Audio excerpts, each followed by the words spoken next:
বিরক্তিকর।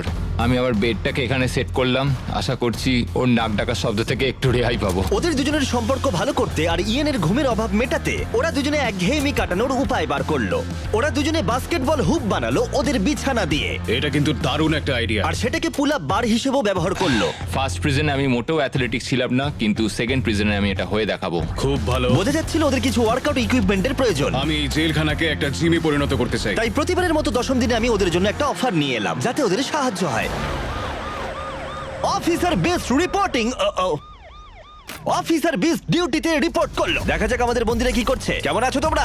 Warden Jimmy, আমি দেখতে পাচ্ছি তোমরা বিছানা ভেঙেছো। আসলে ও রাতে প্রচন্ড নাক ডাকে। নাক ডাকে? তুমি কি নাক ডাকো? হ্যাঁ হতে পারে, কিন্তু আমি বিশ্বাস করি না। তোমাদের কি মনে হয় 10ম দিনের অফারটা কি?